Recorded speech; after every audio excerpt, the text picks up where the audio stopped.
Dans cet épisode, nous allons faire du dessin à l'aide d'OpenCV, comme d'habitude. Ok. Donc, dessiner avec OpenCV revient à faire du rendering, donc créer un rendu sur ce qui existe déjà. Par exemple, sur notre image, ça consiste par exemple à dessiner une ligne, comme on a fait précédemment avec Matplotlib. Donc, il y a la possibilité, il y a assez d'outils avec OpenCV pour le faire. Donc, on va commencer par importer NumPy as np, importer cv2. Ensuite, on crée notre objet.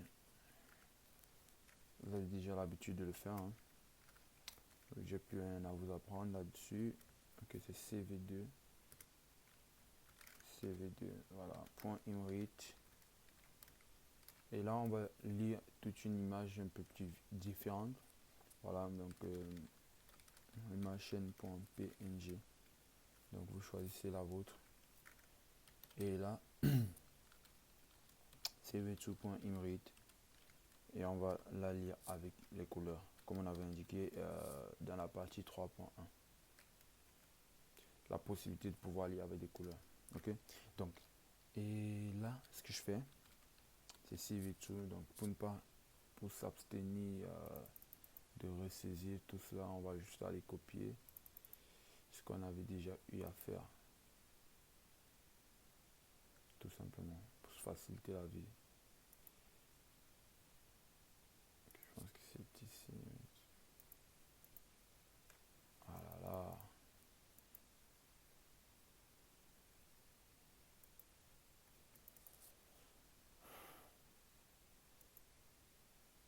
C'est encore plus difficile de copier que de frapper tout ça d'un coup. Ok.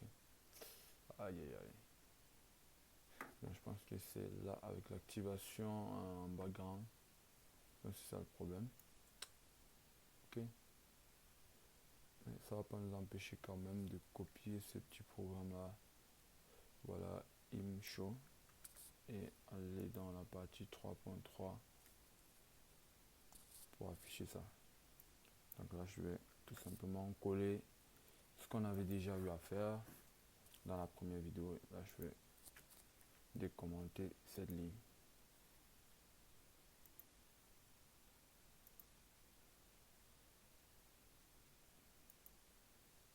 Ok. Donc là, du coup, on peut continuer. La première des choses que nous allons essayer de faire, c'est de pouvoir d'abord dessiner une ligne. Donc une ligne tout simple, un peu comme ce qu'on avait fait avec Matplotlib. Donc là, je vais passer IMG. Ensuite, je passe un tuple. Et le tuple va contenir les deux premières coordonnées X, Y du début de la ligne. Ensuite, un autre tuple. Et là, il va contenir les deux coordonnées X, Y, la fin de la ligne, le point concernant la fin de la ligne. Ensuite, vous avez un autre tuple. Et là, vous pouvez mettre la couleur correspondante à votre ligne. Donc, moi, je vais partir pour du blanc. Et 255, 255 et 15. En gros, c'est l'épaisseur de votre ligne. Donc, je peux prendre 15 pour que ça soit pas aussi trop épais. Voilà, donc je sauvegarde. On doit activer by Avitec.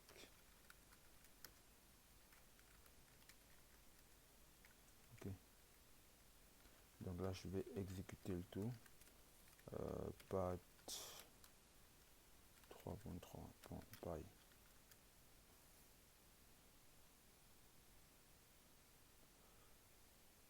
Ok, donc nous y sommes. Voilà, il y a un petit souci. Ok, donc là c'est IMG, donc c'est pas IM, donc en même temps, il serait préférable pour moi de prendre un standard pour ne plus avoir à rencontrer ce genre des petites erreurs. Voilà. Donc là, vous voyez exactement tech codé facile. Vous voyez, là c'est lorsque j'avais 69 abonnés, hein. Donc ici, vous avez par exemple l'image et directement la ligne. Donc si vous demandez où est la ligne, donc j'ai la ligne là qui est barre la photo, ok. Donc si je commente, question de vous faire voir exactement ce que je suis en train de dire. Si je commente cette ligne et que j'exécute encore ceci, donc là je pense que c'est avec ça.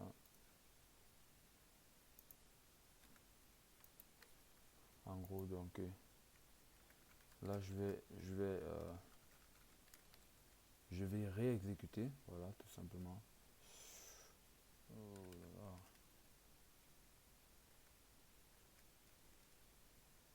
Donc là, normalement, il n'y aura pas de ligne, ok. Vous aurez une image normale, et nous allons repartir sur la base où il existe une ligne là.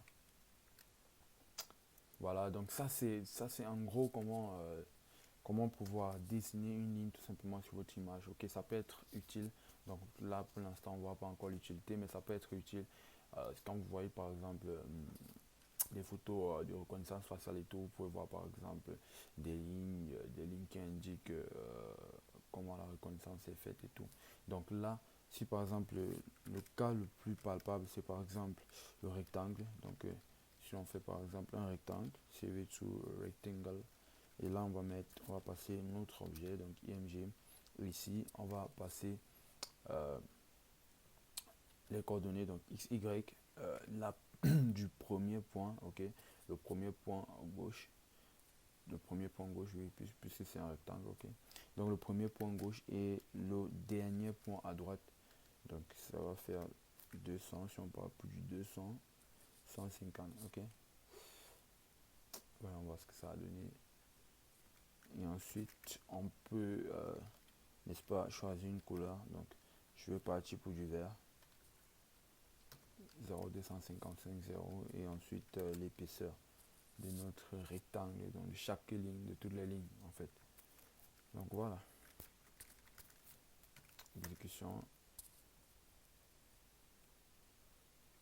Donc, voilà, vous pouvez voir le rectangle. Donc, généralement, si je sais pas si j'ai une image là qui peut vous illustrer cela. Donc j'ai eu à faire un truc pareil. Donc le rectangle, c'est vraiment à ça que ça sert.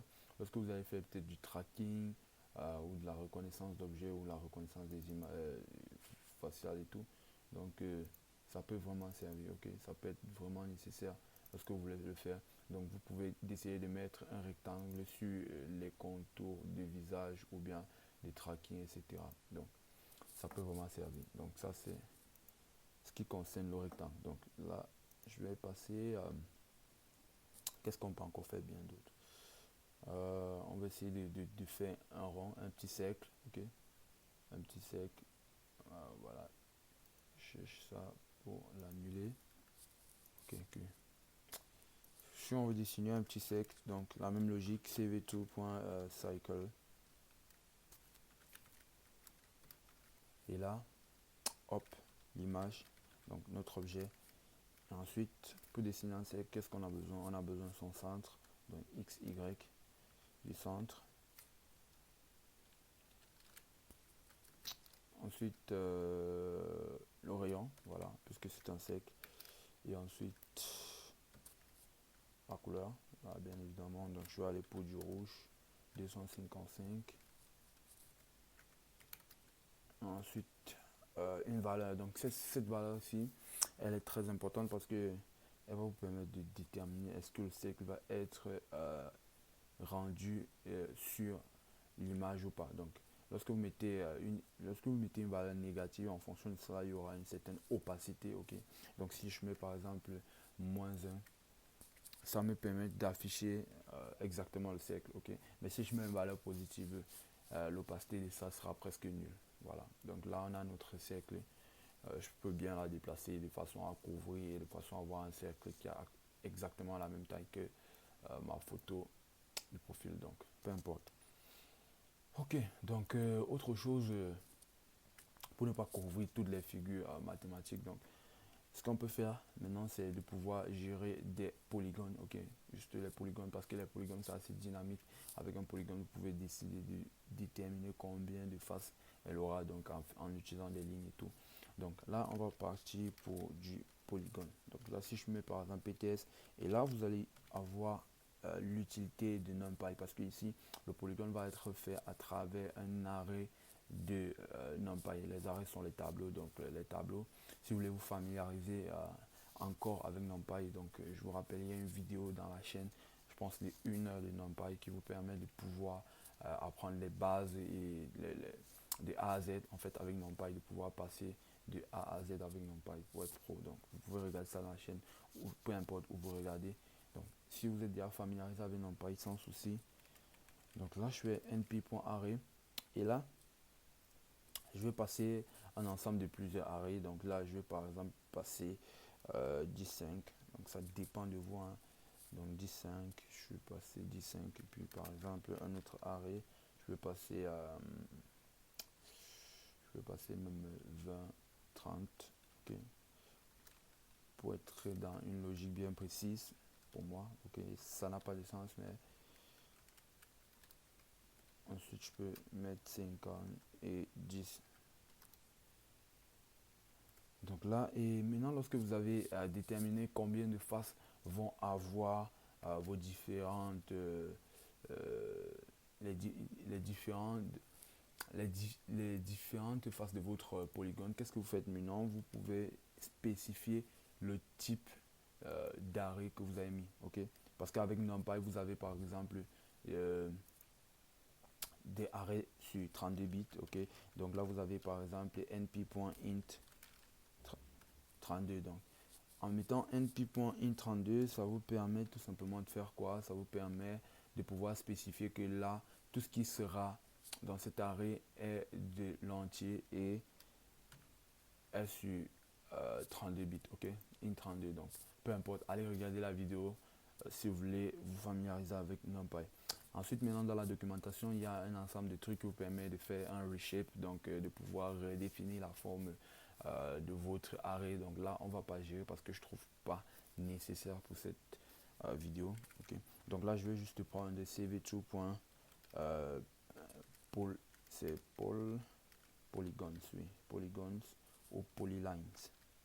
Donc vous mettez polylines ou polygons pour pouvoir maintenant avoir le rendu de notre polygone. Donc là je vais mettre ça et vous mettez l'image, donc l'objet sur lequel vous allez afficher le polygone.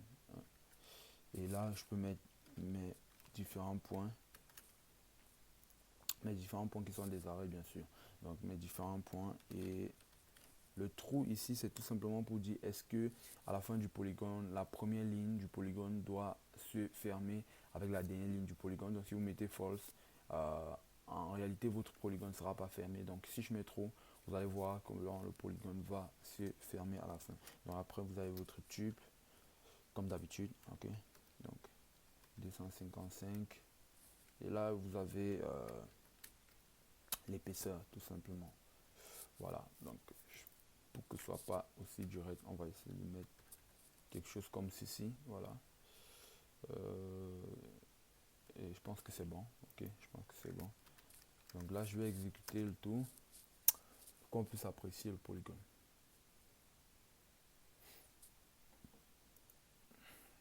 Donc là, il me dit polylines, ok, j'ai mis 2Y, donc c'est normal, c'est normal. Désolé pour les animations de souris, hein, parce que je vais gérer ce problème très bientôt.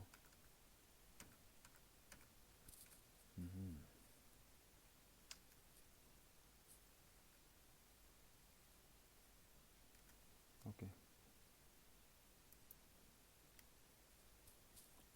Donc on y va. Vous pouvez voir le petit polygone juste ici, ok, le petit polygone, il est juste là, voilà, en jaune. Donc vous avez exactement les 4 figures, ok, les 4 lignes, si je peux dire ça comme ça, les 4 faces, 1, 2, 3, 4. Donc là, la première, deuxième, troisième et quatrième, en fait. Et en jaune, on a mélangé du vert et du rouge. Donc là, vous avez ça. Vous avez le petit polygone juste là, ok. Hmm. Qu'est-ce qu'on peut faire d'autre? Qu'est-ce qu'on peut faire d'autre? Voilà. Donc, on peut décider, voilà, de pouvoir, comme ceci, afficher. afficher par exemple du texte. Ok, c'est intéressant de pouvoir afficher du texte parce que très souvent nous allons le faire. Très souvent nous allons le faire. Et afficher du texte avec OpenCV, c'est aussi très facile. Donc là, vous allez faire tout simplement cv2. Et si vous allez utiliser un font, donc une police, une famille de police, ok. Donc, et cette famille, c'est tout simplement font. Bon, il y en a plusieurs, mais pour l'instant, nous sommes contraints à utiliser font haché.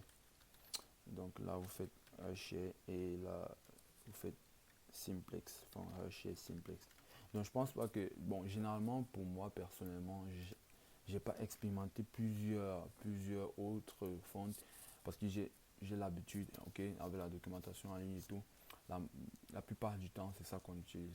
Donc, à vous de voir. Donc, dites-moi en commentaire si vous trouvez un autre font. Donc, ce sera bien. Et ensuite, vous utilisez cette méthode pour texte. Et comme d'habitude, vous passez l'objet, l'image, ok. Et là, vous pouvez passer donc le texte à afficher. Donc, coder facile.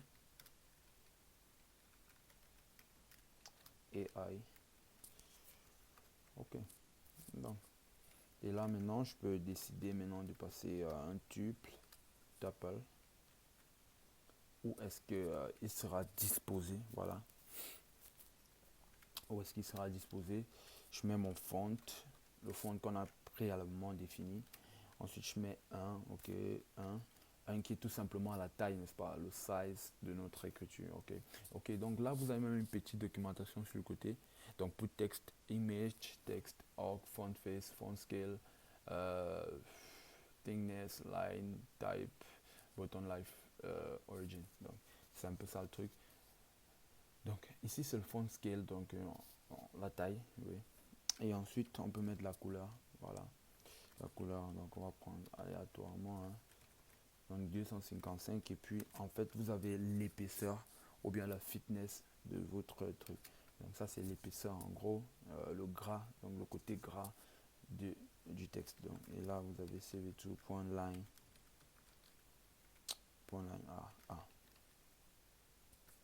tout simple, tout simple. Donc line 1A c'est le type. Donc et là je vais exécuter, on exécute pour voir ce qui se passera.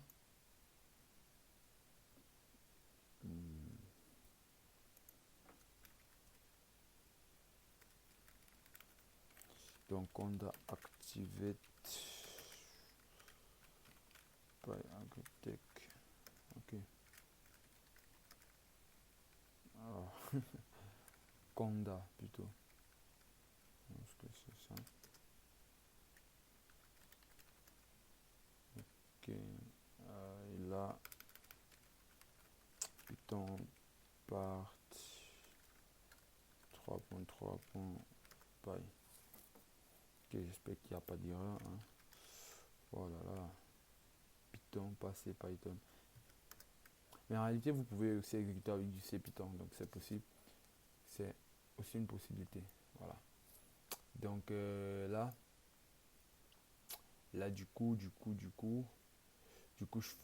ça apparaît pas, ouais, c'est normal que ça puisse pas apparaître, ouais, c'est normal que ça puisse pas apparaître, ok.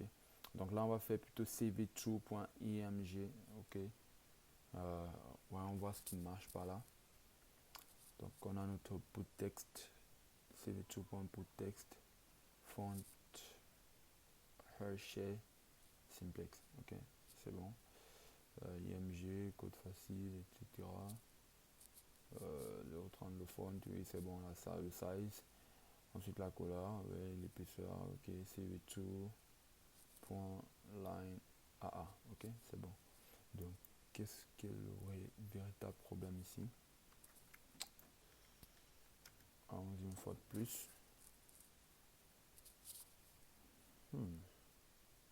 Ok, donc là, je pense que le Y est peut-être trop. Ok, le Y était trop. Prenons à 0,0 pour voir. Puisque en même temps, l'image est très petite, voilà. L'image est très petite en même temps. Ah, là.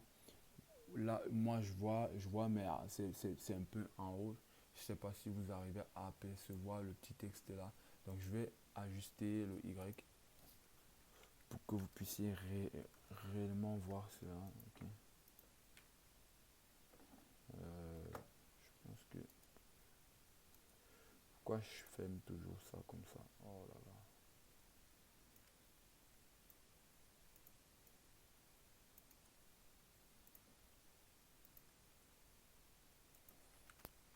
Conda activate by Agritech. Donc c'est juste un problème. C'est juste actuellement c'est juste un problème d'affichage, voilà. Parce que vous voyez maintenant, juste parce que j'ai mis à 50, on peut facilement apercevoir aussi le problème de couleur. Donc je pense que je vais régler ça. Donc je vais prendre du RGB, donc je vais prendre 255 tout simplement. 255 et je vais partir pour du bleu. Parce que j'estime que j'ai pas encore de bleu.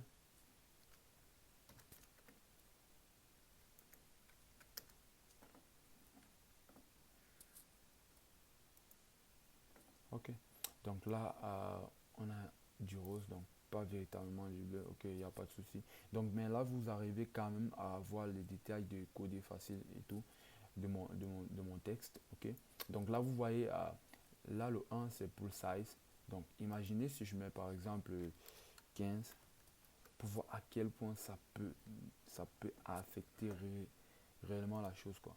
Donc, je vais le mettre en plus là et puis je relance. Donc vous voyez, c'est tellement grand au point où vous n'arrivez, vous voyez juste des pixels et tout. Donc je vais réduire. Je vais réduire. Je pense que le 1 est parfait comme taille. Et là, si je mets par exemple aussi 1 à ce niveau, l'épaisseur va diminuer considérablement.